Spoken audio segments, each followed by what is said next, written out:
esta semana se hizo una presentación de algo que nosotros venimos abordando desde el programa. Quien es el secretario de Educación, lo que era antes el ministro de Educación de la Nación, ahora devaluado también en secretaría, dependiente del Ministerio de Capital Humano, quien está donde está Sandra Petovelo, que ya le hemos dedicado unos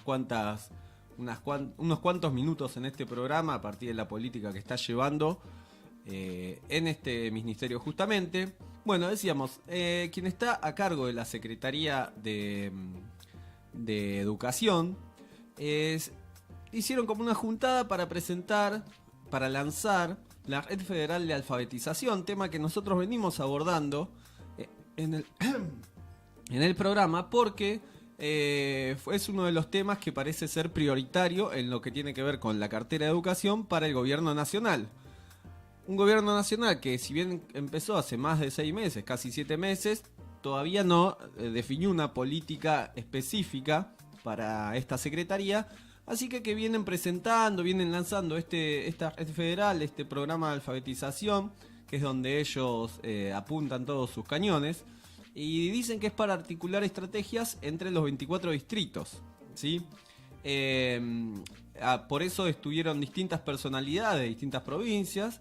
La idea es justamente, tal cual lo presenta el gobierno, implementar y desarrollar los diversos planes estratégicos y herramientas para ello. Y entre otras cosas dijo Torrendel, de quien estoy hablando: esta política fue pensada y asumida para implementarse teniendo en cuenta la diversidad de territorios de cada jurisdicción.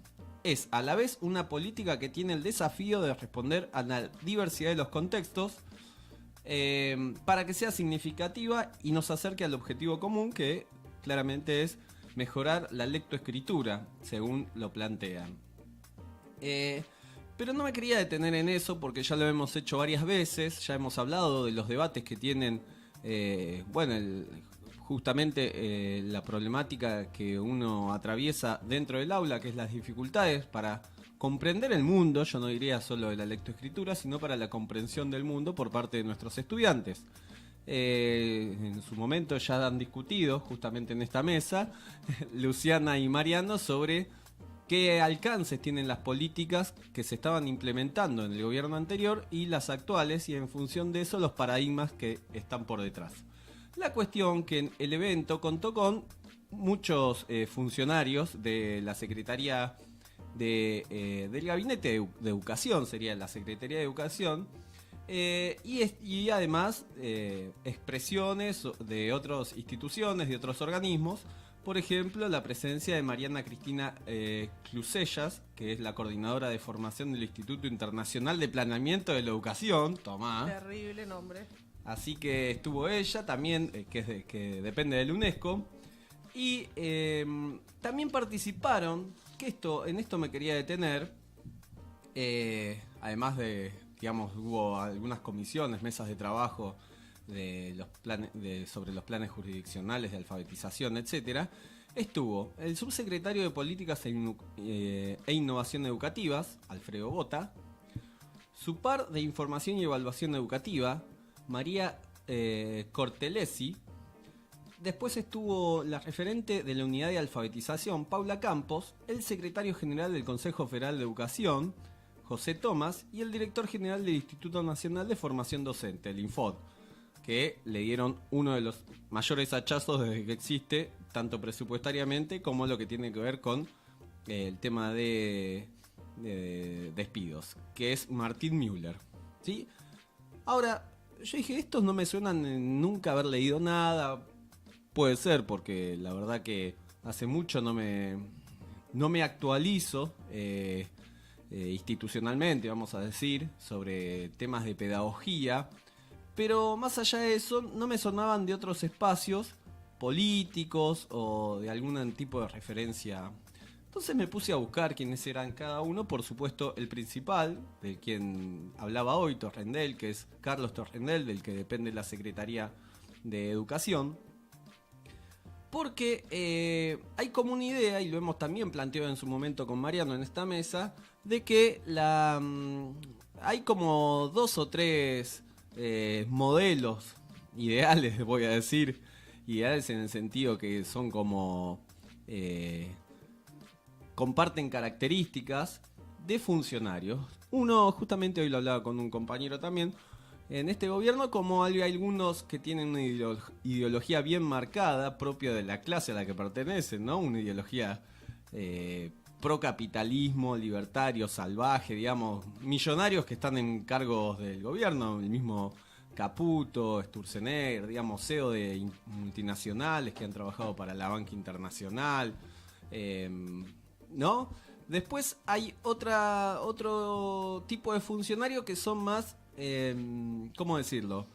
Que no tienen tal ideología, sino que son más chupamedias que con tan solo pertenecer les alcanza. Estoy pensando en un Adorni, en la chica esta Lemoine, y digo, bueno, vamos a ver quiénes son todos estos. Scioli. Bueno, empecé con Torrendel, que de él sí había en su momento leído algo. Él es doctor en ciencias de la educación, es autor de varios libros y ensayos sobre la enseñanza privada. Es licenciado en ciencias de la educación por la UCA, por la Universidad Católica Argentina. También se empeñó allí como profesor titular. Está a cargo de distintas materias como política educativa e historia de la educación argentina, y es la máxima autoridad de la Fundación Potenciar Argentina, ¿sí? Es miembro del departamento pastoral de la Universidad de la Conferencia Episcopal Argentina.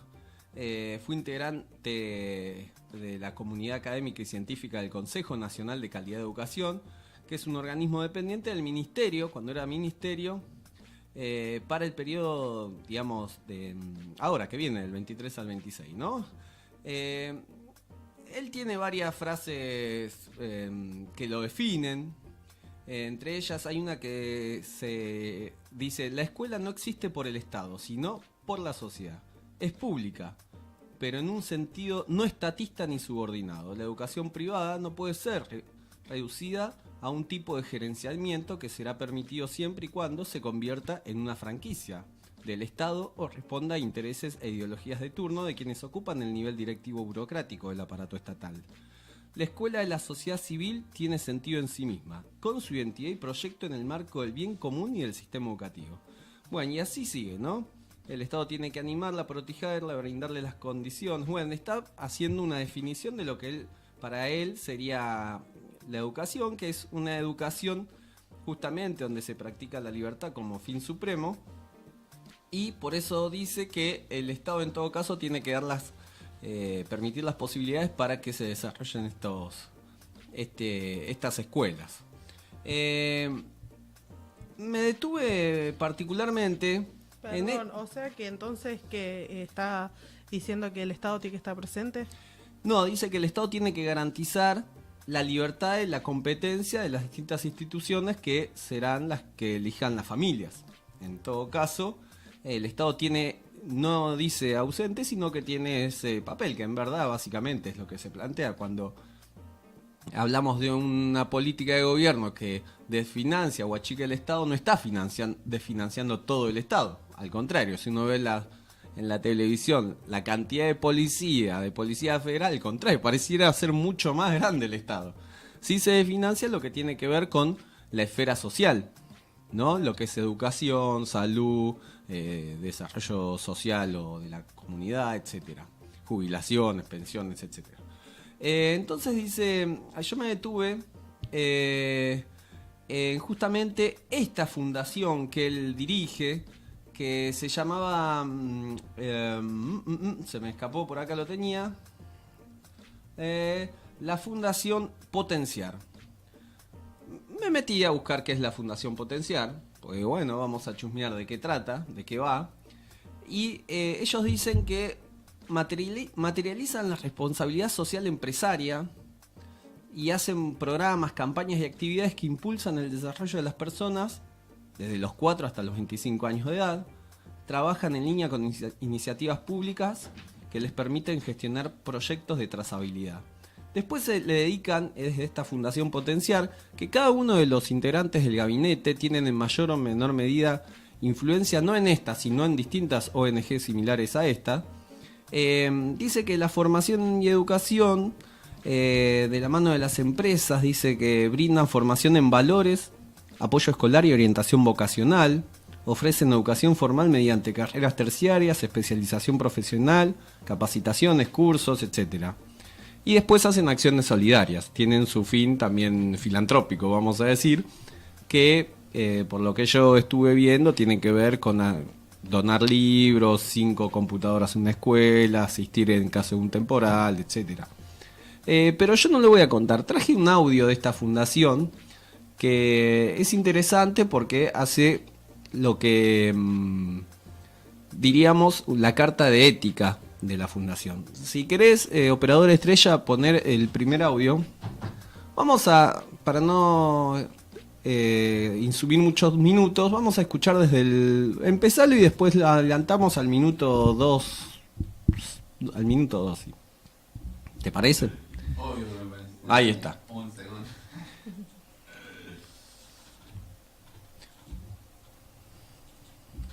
Bueno, decíamos... Fundación Potenciar. Ahí está. Somos una institución dedicada a canalizar la responsabilidad social de empresas comprometidas con la educación y con el desarrollo de las personas. Pasalo ¿Qué más demanda el directamente mercado? al minuto Gestión, 2. técnica y TICs. Alianzas en empresas. Desde el 2022 incorporamos formación profesional en oficios, profesionalizando los puestos laborales que demanda la industria. En forma paralela, a través de su área de extensión, la institución desarrolla capacitaciones, programas y cursos de especialización que abarcan temáticas relacionadas con la industria, la tecnología, los negocios y el management. De esta manera, promueve el crecimiento profesional de personas y equipos de trabajo.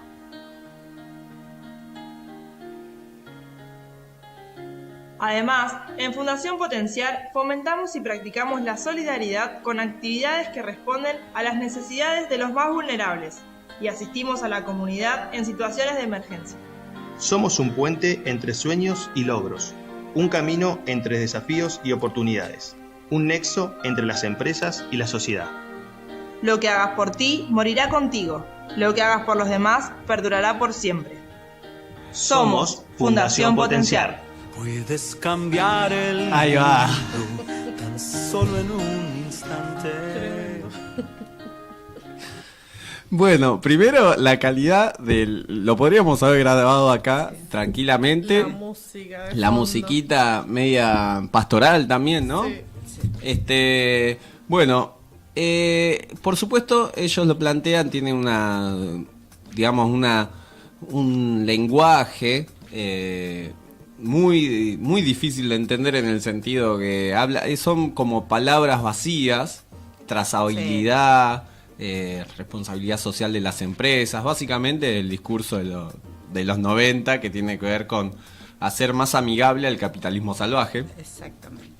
Pero bueno, este es... Y sí. una diferencia muy grande entre el derecho y el privilegio, como algunos hablan de solidaridad o asistencialismo, que no, nadie quiere que me traigas nada, o sea, yo me lo quiero ganar Sí, ni y hablar. lo quiero tener porque es mi derecho. Sí, de estas fundaciones existen miles. Esta está muy vinculada a las provincias del sur y al extractivismo particularmente, ¿no?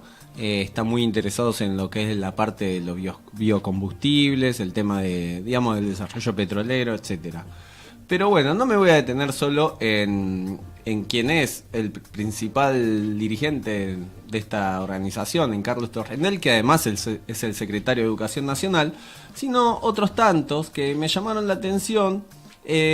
Por ejemplo, Alfredo Bota, que es profesor en filosofía, licenciado en sociología, especialista en gestión educativa, que tuvo sus minutos de fama cuando publicó en el 2019 un libro llamado La Educación Transformada, por Santillana, donde hacía algunas apreciaciones de lo que este gobierno estaría llevando adelante. Además trabajaron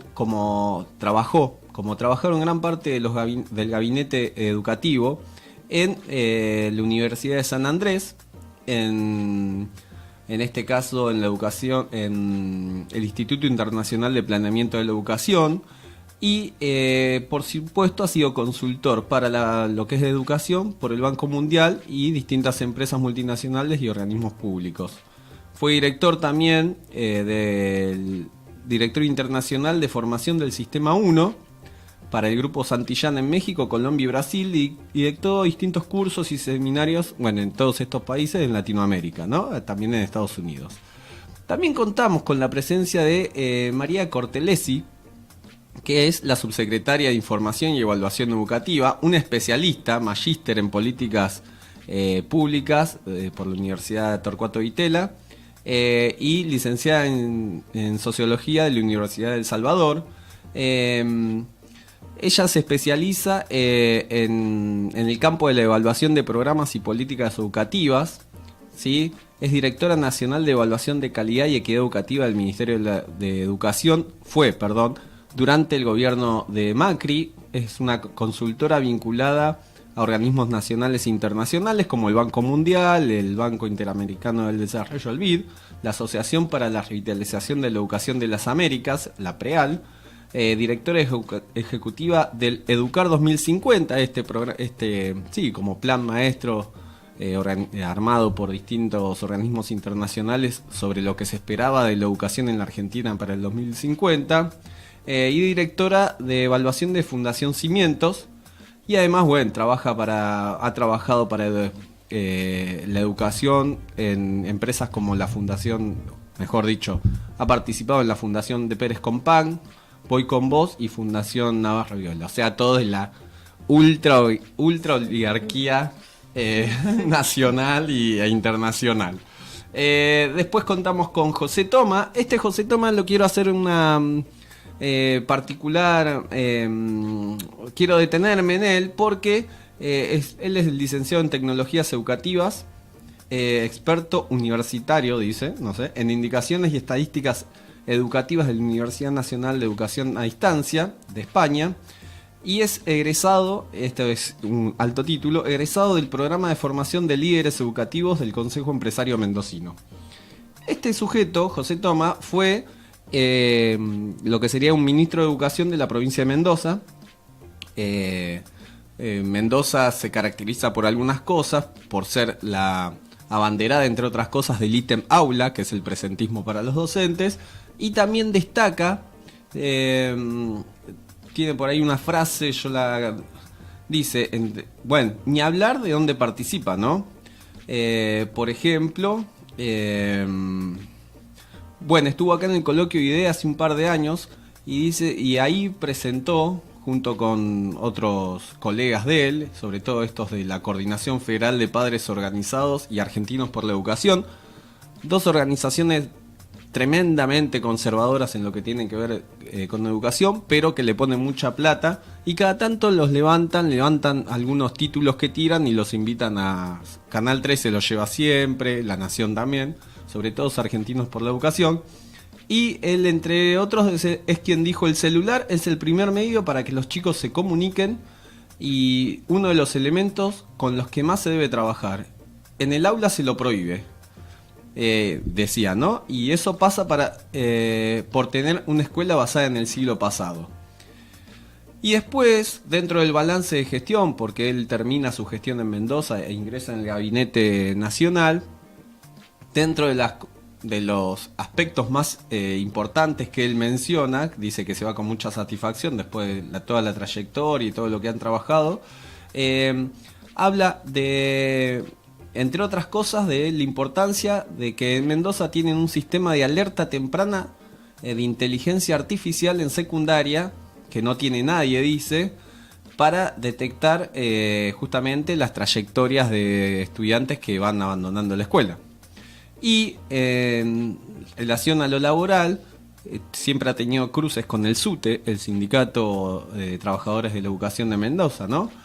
Lo que sería un SUTEBA a nivel de la provincia de Buenos Aires, y dice que los docentes son como, en cierto sentido, rehenes de este sindicato, y que, porque primero lo denuncia como un sindicato kirchnerista, pero más allá de eso, denuncia que justamente son los docentes los que quieren trabajar, les gusta trabajar y son presas de este sindicato que serían como una manga de mafiosos que no los dejan.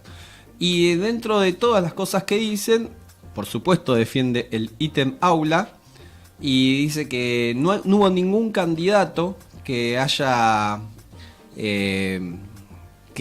planteado lo de sacar porque justamente es beneficioso para la educación, para las familias, blin, blin, blin, blin, con todos los debates que tiene. Nos van a quedar algunos como Martín Müller, ¿sí? y Paula Campos, otra que pertenece a un proyecto, el proyecto Mateo, también dependiente de la UCA, de la Universidad Católica, pero esta pareciera ser más a nivel global, porque el proyecto Mateo surge en España concretamente. Y bueno, pero en este sentido, ¿no? Todos estos funcionarios que se han hecho de la Secretaría de la Educación y que plantean una línea basada básicamente en el uso de las tecnologías, el desfinanciamiento educativo en función del avance de la educación privada, la posibilidad del dictado de clases a partir de algunas medidas polémicas. Por ejemplo, hoy pasó Comisión de Diputados lo de la esencialidad de la educación y el presentismo. En definitiva, por supuesto, todos han hecho algún aporte desde estas fundaciones, estas ONG, o han colaborado con, no sé, el Banco Mundial, el BID o, bueno, distintas organizaciones empresariales y que en definitiva son los que dictan la política educativa a nivel nacional. La alfabetización pareciera ser importante, ahora habría que ver cómo se va a llevar adelante en lo que hoy es la Argentina, en esta jungla llamada Argentina. Así que, ¿por qué no? Nos vamos a ir escuchando a una pausa con Bienvenido a la Jungla. Gracias, Axel.